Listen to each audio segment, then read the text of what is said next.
Hello friends, welcome back to Cini World. Today I am going to explain you an action thriller film from 2008, titled Terra. Spoilers ahead. Watch out and take care.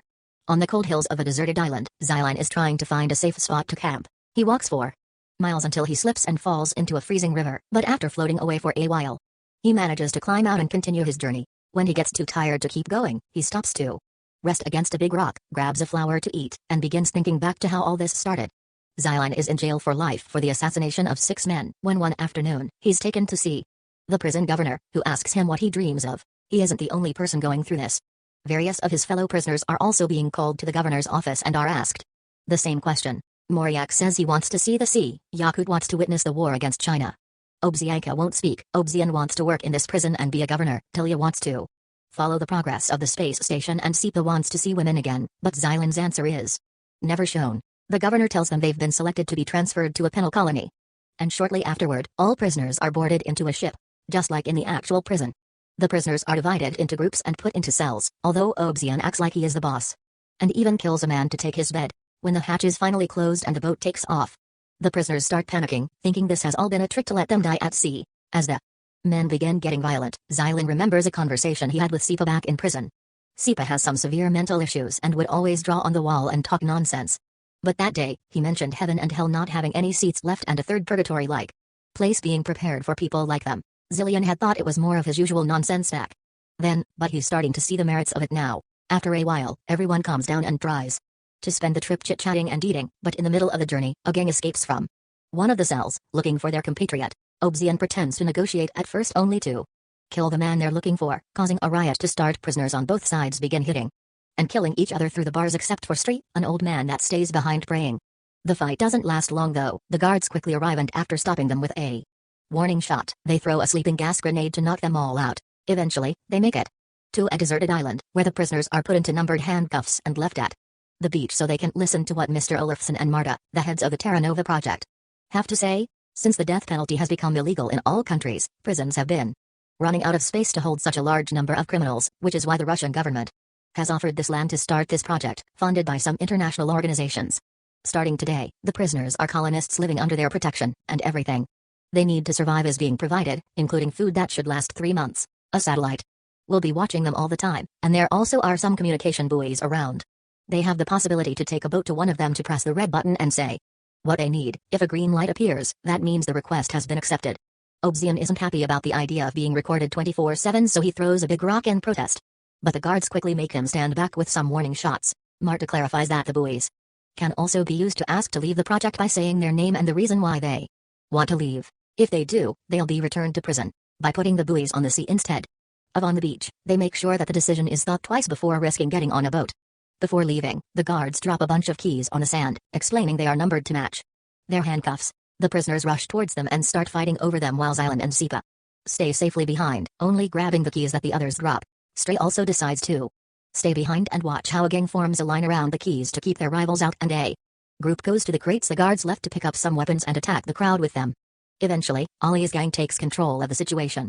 Ali gets a jacket and good shoes for himself and Stray before choosing a man to send out on the boat, but as soon as he grabs someone, the group takes the chance to attack and the fight starts again. Dozens of men die in a fight. Moriak kills Ali with a rock, Obzian kills Stray also with a rock, and the 3 men that get on a boat to reach the buoy fall to the sea and die drowning. All the remaining prisoners go to the warehouse and begin distributing the supplies. And Obzian takes advantage of the tools found to get his cuffs open by force.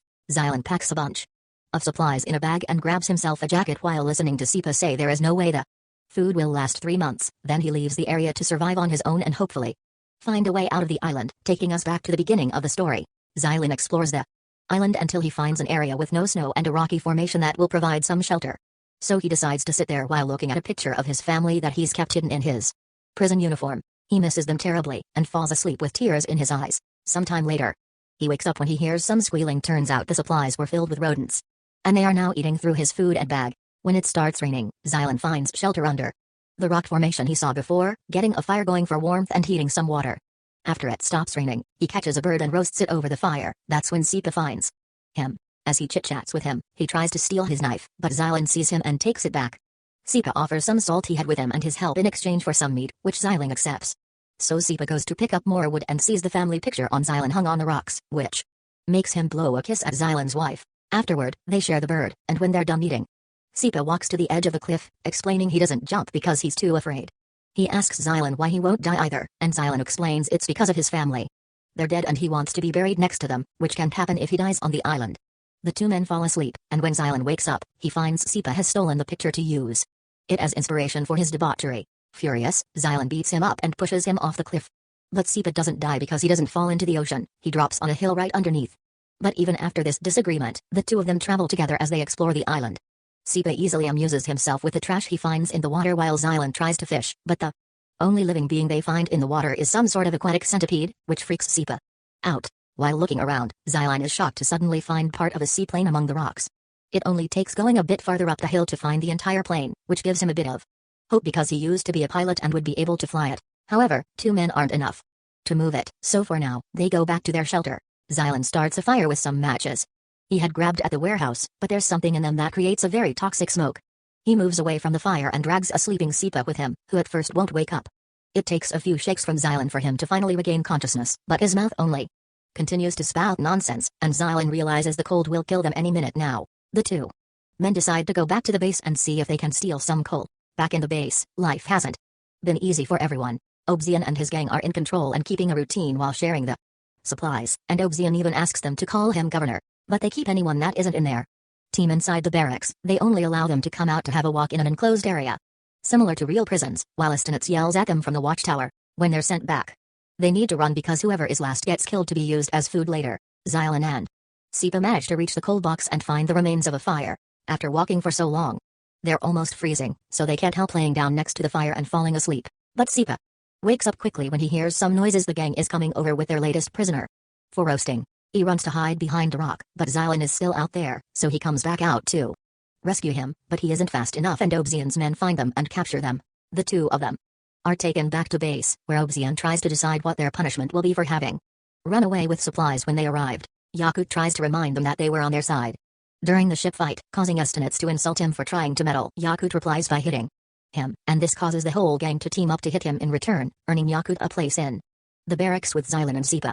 They walk around for a while, and when Estinitz announces it's time to return, Xylan stays behind, but Sipa comes back from him and drags him inside with him. They can only watch as the last standing man is captured and tied to a pole, begging for some water as his last wish, so Sipa takes pity on him and brings a cup to his lips before he is killed. Later, before going to sleep, the group discusses the possibility of rebelling. They're unsure because it may be dangerous, but Shrim convinces them is worth trying. The next morning, Tilia shows Obsidian that he's installed a secret trap in his workshop to catch any potential thieves. After the group takes his daily walk, Estinitz tries to get them back inside to get the usual game going, but only two men run. The rest stand back and come together while Yakut throws a rock at Estinitz to shut him up. Xylan walks up to Obsidian and offers him a deal if he lets them go to the buoy and ask for food. He'll tell him the location of the plane he found. Obsidian accepts and opens the gate to let them out, while Tilia and Xylan go with two other men on the boat. Obsidian asks his men if they know anything about Xylan, and that's how he learns he was a pilot. That his family died in a plane crash, and he went to jail for killing flight dispatchers at the airport with a rifle. This crime was classified as murder in a state of severe emotional agitation, which Obsidian thinks means Xylan has a guilty conscience. As soon as the boat is far enough, he orders the group to go back to the barracks, canceling his deal. Yakut tries to confront them, but he's immediately killed, so Obsidian grabs one more man before declaring the game is on again. The group can only run back to the barracks since a fight would be a very idea because Obsidian's men are armed. Meanwhile at sea, one of the men falls off the boat, but they catch him just in time and drag him back up. Tilia reaches the buoy and asks for help, but it's broken, and not even his tools will help. They go back to the shore and Xylan tells Obsidian that food is on its way, but Obsidian doesn't believe him because there wasn't a green light of confirmation. Tilia reminds him of the existence of the plane, but Obsidian doesn't believe that's true either, but it inspires Obsidian to move around with his arms open like one. Obsidian finds this distracting and grabs him by the neck, so Tilia uses the chance to come at him from behind and kill him. Two other members of his group, Amerbek and Arzanov, kill the rest of their gang and watch Estinitz run away before they can catch him as well. They ask Xylan what to do next, and he asks them to free the men from the barracks because he swears food is coming and they just didn't see the light because it was broken. The men are skeptical about this and remind him now they have plenty of bodies to feed on later. But Tilia thinks they should be buried. Xylan reminds him about a plane as well. So Amerbek and Arzanov finally accept. They free the prisoners and tell them they'll be waiting a few days for the food to arrive, but they won't be using each other as food anymore. So everyone needs to stay calm and cooperate. They'll also send the group to rescue the plane. which they'll put in a hangar they'll build and slowly repair it to escape later. Suddenly, Sipa interrupts their plans claiming there's no satellite while writing an SOS message. Using sand and 3 bodies. Sometime later, Estonets returns to the base, and because of the new rules that say they need to keep the peace, they decide to ignore what he's done to them for now and share their food with him anyway. Xylan guides a group of men towards the plane, and their moods greatly increase when they see he's been telling the truth. Together they take it apart for easier transport and carry the pieces back to base. Eventually, Marta arrives at the island with a bunch of guards. They use gas to keep the men away, but they do allow Xylan come to talk to her and discuss the list of things they've requested. She's confused on why they're asking for gas, and he explains it's for the generators, which are supposed to be wind-powered but they don't work during the polar night. In truth, they want the gas for the plane.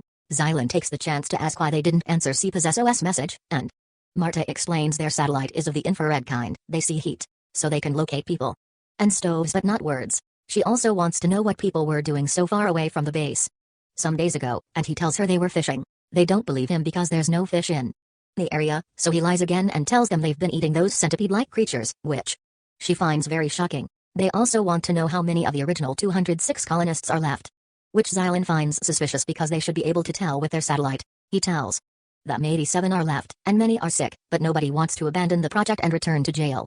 Before Xylan leaves, Mart tells him he has the right to one personal request. So he gives her a few sheets of paper asking her to provide the group well. Once the guards have left the new supplies, Xylan and his men try the gas in the plane hidden in the hangar and happily confirm it does work. Afterward, they watch a new group of American prisoners arrive as the guards and Marta leave the island. These prisoners have a leader too. A very large man that Xylan tries to shake hands with.